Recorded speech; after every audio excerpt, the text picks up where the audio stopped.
Hello, Mitenand! Olá, pessoal! Hi, everybody! Oi, pessoal! Hoje eu quero falar com vocês sobre um tema que eu acredito que seja também do interesse de vocês, principalmente vocês que têm a intenção de saírem do Brasil para morarem num país estrangeiro, europeu, ou até mesmo aqui na Suíça, né? Assim, falando aqui da Suíça, que é aqui onde eu tô. Eu quero falar com vocês sobre o tema salário mínimo na Suíça. Existe isso aqui? Existe. Existe um mínimo eh, que é individual para cada cantão, que é como se fossem os estados, como se fosse, por exemplo, Pernambuco, existe Pernambuco, existe um piso salarial que é diferente do piso salarial da Paraíba, por exemplo, ou de Fortaleza, ou de São Paulo. E eu acredito até que no sul do Brasil, ou na região sudeste do Brasil, o valor do salário é maior, ou mais alto que na região central, na região norte e na região nordeste. O salário mínimo, na verdade, né, o teto, o piso, é um só, porém com valores variados de acordo com o estado, se eu não estiver enganada. Mas aqui na Suíça é basicamente assim também. Então, os cantões que fazem parte, né, dessa combinação salarial, desse piso, mas que não é igual, porque justamente difere de cantão para cantão, são o Cantão de Genebra, que é a parte francesa da Suíça, e que inclusive tem um piso salarial mais alto, acredito que até por conta do custo de vida lá, talvez ser mais alto que aqui na parte alemã. O Cantão Iura, o Cantão Ticino, que é um cantão italiano. O Cantão Iura é um cantão onde eles falam o idioma reto-romanes, que não é alemão, não é francês, mas é como se fosse uma mistura de italiano com alemão, algo desse tipo. E tem um outro cantão que eu esqueci. E um dos cantões que tem um custo de vida assim mais alto, mais elevado aqui para se viver é o cantão de Zurique, né? E o cantão de Zug. Zug e Zurique são os cantões mais caros, com um custo de vida também muito alto. Mas isso não quer dizer que o salário deles lá, o mínimo, seja maior que o de Genebra, por exemplo, né? Que eles chamam em alemão de Genf, da parte francesa. Então, como é que funciona o salário aqui na Suíça?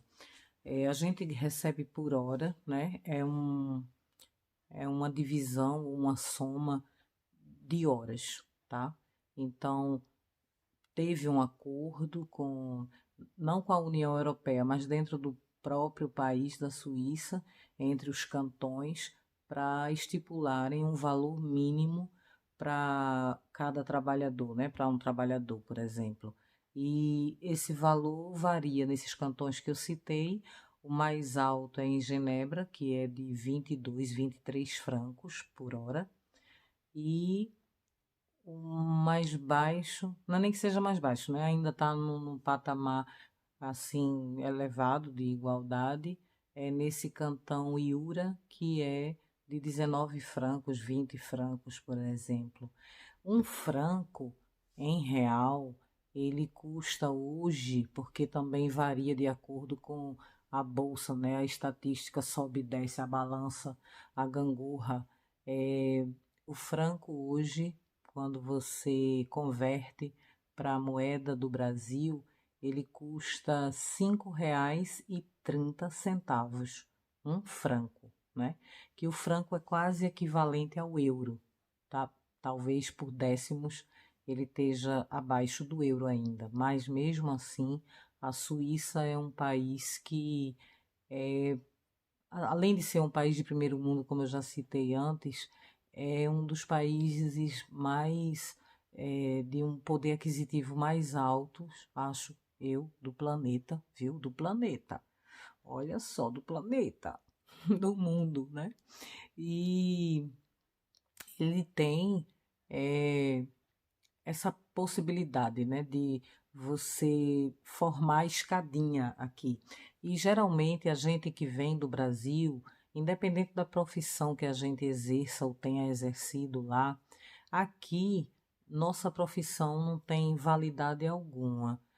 Salvo engano, se você fizer um reconhecimento de diplomas, se você for uma pessoa com curso superior, por exemplo, né? Como é que a gente fala? Às vezes eu esqueço as palavras em português, mas é como se você, pela sua qualificação, por exemplo, você pode ser um advogado no Brasil, você pode ser um médico, você pode ser um enfermeiro, você pode ser um engenheiro, um professor, mas se você não tiver qualificado dentro das exigências aqui do país, o seu diploma do Brasil aqui não tem validade nenhuma. Você pode também reconhecer esse diploma, como eu já pesquisei, para fazer o reconhecimento, a validação dos meus aí do Brasil, né, da área de saúde, da área de laboratório, e, e tem um custo alto para ser feito, né, para se realizar esse reconhecimento. É, existe também a possibilidade de você fazer tudo como eles pedem e exigem, e mesmo assim eles não validarem o seu diploma ou não reconhecerem, mesmo você fazendo o bestético, que eles chamam, que é a confirmação das empresas por onde você passou, dos cursos que você se qualificou, e enfim, independente do tempo de experiência que você tenha, sem falar, um ponto assim que eu não posso deixar de citar, muito, muito importante. É claro que eu não cheguei aqui falando nada, nem sabendo de nada, tá, gente? Como eu venho daí, como vocês, a maioria de vocês que me conhecem sabem, eu nunca escondi minhas origens, não é? Eu venho de uma área simples, popular, populosa, uma região populosa daí do Recife, uma área pobre, não é?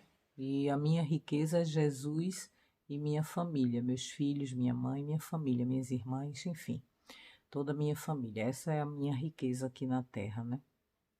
Mas eu cheguei aqui despreparada, sem saber nada sobre o país e tampouco sobre o idioma do país ou os idiomas que são falados. Hoje eu já sei quais são, quantos são, né? Que são quatro: francês, italiano, alemão e reto-romanes, que é esse do cantão Iura, né? Então, assim, nesse período que eu estou aqui, os trabalhos mais sugestivos que apareceram para mim foi na área de limpeza, tá? Que não é feio, não é vergonha, não é desonra para ninguém. Eu comecei limpando o chão, lavando, né?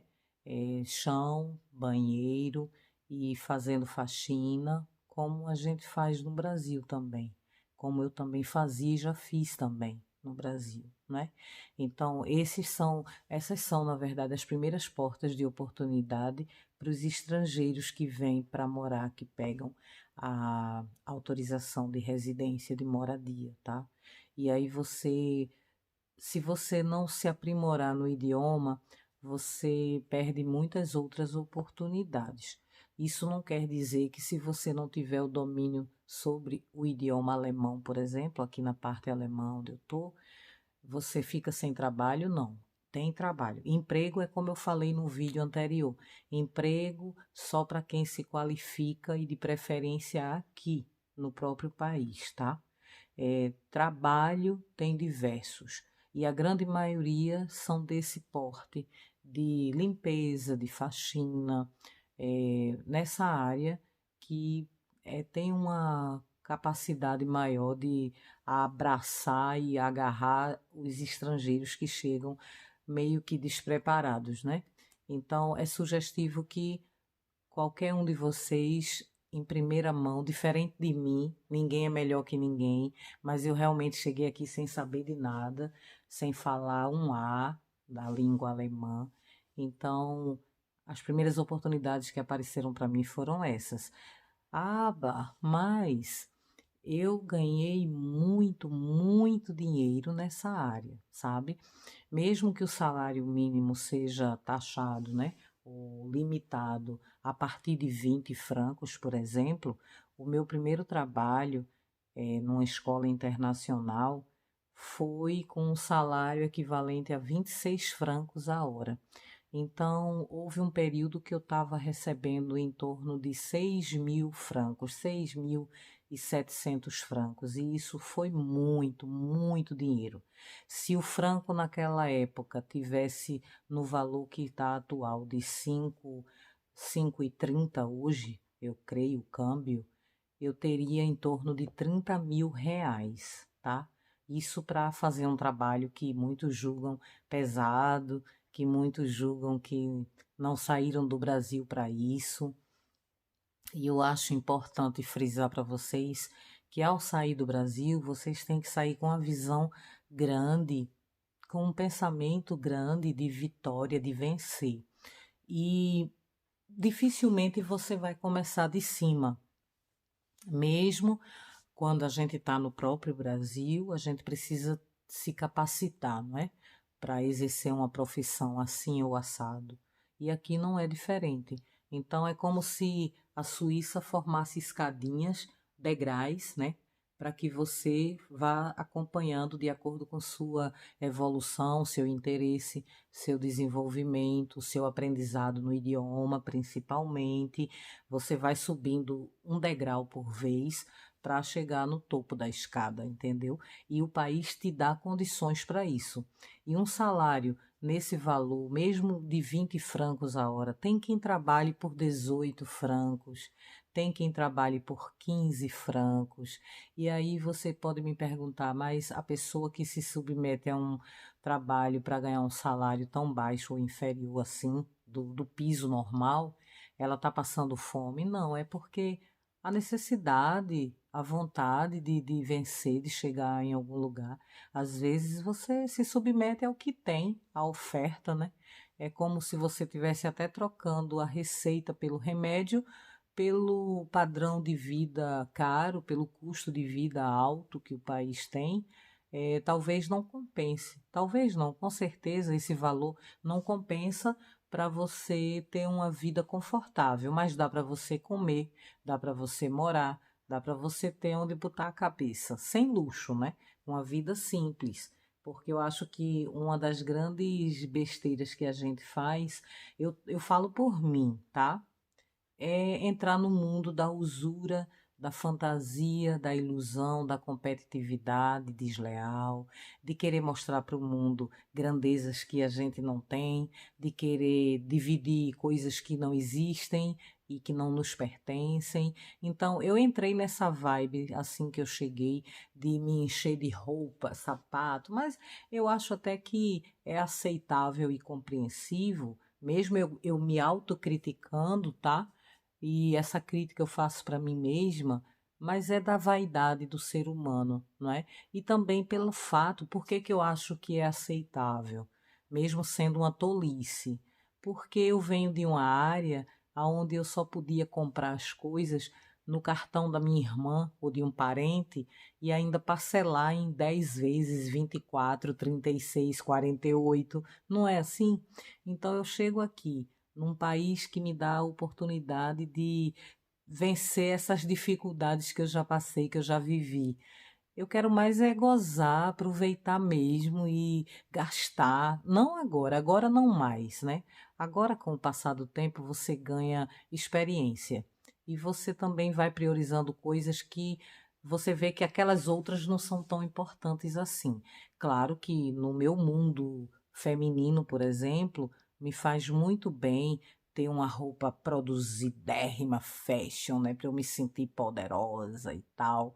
É coisa de ego mesmo, como eu falei, da vaidade humana, né? Mas isso para mim hoje já não é tudo, já não representa tanto. Até porque, graças a Deus, devido ao tempo que eu estou aqui e de tanto ter trabalhado e ainda trabalhar, graças a Deus, eu posso me dar o luxo de selecionar algumas coisas e ignorar outras, sabe? Mas com um salário desses, minha gente, dá para você se organizar na vida. E fica em média, o mais importante, tá? É calculado por hora. São em torno, a partir de 20 francos, vamos dizer assim, tá bom? Mas no final do mês, você vai tirar em torno de 3.600 francos, 3.500, 3.200, 3.400. Mas isso ainda assim é uma faixa salarial, uma oportunidade de lucro, né, de reserva, de organização muito boa, porque você pode fazer muitas coisas se você tiver uma organização. Se você tiver tudo tabeladozinho, tudo organizado, coisa que eu não tive e não fiz e não me preocupei, ainda está em tempo, não é, de se fazer. Mas eu já abdiquei muitas vezes de coisas que são supérfluas aos nossos olhos e que para mim pareciam muito importantes. Mas é como eu falei, além do ego, da vaidade, tinha aquela questão, eu nunca pude, eu nunca tive, agora eu posso, agora eu tenho, então eu faço. Mas eu sei também que isso não é tudo. O mais importante é você ter como sobreviver, é você ter a sua independência, é você é, poder ir e vir, né? Andar com os seus próprios pés, com as suas próprias pernas e poder pagar as suas contas e andar também de cabeça erguida e fazer coisas que você antes só via nas revistas, por exemplo, nos filmes ou nas novelas, como eu, né? Muita coisa que eu vivo e vivi aqui, eu só havia tido a oportunidade de ver, na verdade, através das novelas, dos filmes, da televisão, das revistas, os jornais, enfim, dos meios de comunicação que eu não fazia parte deles, né? E é isso. Então, se você tiver interesse, eu digo com convicção para qualquer um de vocês, para todos vocês. A primeira coisa que vocês devem fazer, além de providenciar as documentações, como eu falei, procurar se informar nos sites de consulado, imigração, essas coisas todas, o que realmente é necessário ser feito, é você se preparar também com relação ao idioma. E deixando claro, como eu estava dizendo anteriormente, não é necessário você ser o expert no idioma, não, você ter o domínio total, não. Eu acredito que existam pessoas estrangeiras que falam tão bem o idioma alemão quanto os nativos, quanto as pessoas daqui. Mas, se você não fala, mas você tem vontade e coragem de trabalhar, por exemplo, você consegue trabalho, sabe? E aqui tem uma rede de infinitas empresas estrangeiras também, empresas portuguesas, por exemplo, empresas italianas, francesas, inglesas, de todos os países que vocês imaginarem. Então, tem chance para se trabalhar, mas normalmente as oportunidades de trabalho são essas, para começar. Tem quem queira e sonhe e imagine, eu tenho a prepotência, a pretensão de começar do topo já, né, de cima. Eu não vim do Brasil para quebrar minhas unhas de porcelana no meio do mato, por exemplo. Eu já ouvi comentários desse tipo. E eu me submeti, por exemplo, a trabalhar meu primeiro emprego, ou melhor, meu primeiro trabalho, que não era oficial, mas era legal, porque além de eu estar com a minha documentação legalizada, tudo organizado, era legal porque não era escondido, não era proibido, e eu não sabia falar nada em alemão. E eu fui para o meio do mato, das plantações, das árvores, como é que eu posso dizer, das plantações de Kirchen. Eu acho que eu já falei isso para vocês nas lives que eu já fiz. E também foi um lugar que, por incrível que pareça, gente, aqui eu ganhei 30 francos por hora. 30 francos é muito dinheiro por hora. Assim, 30 francos, não trabalhei só uma hora, eu trabalhei o dia todo. Então, nesse local onde eu trabalhei, eu tirei equivalente ao salário mínimo e tirando frutas do pé, me alimentando delas, vendendo-as e também trazendo para casa. E assim, no dia a dia você vai aprendendo, vai desenrolando, vai entendendo, vai se interessando mais de ver outras coisas. E não quer dizer que você vai sair do Brasil exclusivamente para trabalhar numa determinada área. Se você é capaz, você pode ir muito mais além, você pode ir muito mais longe do que você possa imaginar que as suas pernas ou os seus pés possam alcançar. E principalmente, claro, se você entregar sempre cada passo que você der a Deus para que Ele conduza, né, os seus passos. Então é isso. O vídeo de hoje, eita, já se alongou, já tá nos Jesus. Bom, eu vou encerrar por aqui, tá? Se vocês tiverem interesse e curiosidades, como eu falo sempre, me falem, me perguntem, me sugiram algo que eu possa fazer diferente e mais interessante, mas para hoje é só, é o que eu tenho, tá bom? Desejo a todos vocês uma excelente noite aí no Brasil, que aí já é noite também, não é? Aqui já está passando da noite para começar o Mitternacht. E que Deus abençoe a vida de vocês. Não esqueçam de darem aquele likezinho, aquela curtidinha, comentar. Se puderem e quiserem também, compartilhem, tá bom? Visualizem e pensem nisso e se preparem, tá bom, gente? Quando Deus quer, Deus faz. Mas muitas das vezes é preciso que a gente mereça. Então façam vocês a parte de vocês, que do restante cuida Deus. E o que der, explico eu aqui para vocês, tá bom? Beijão no coração de vocês. Tchau!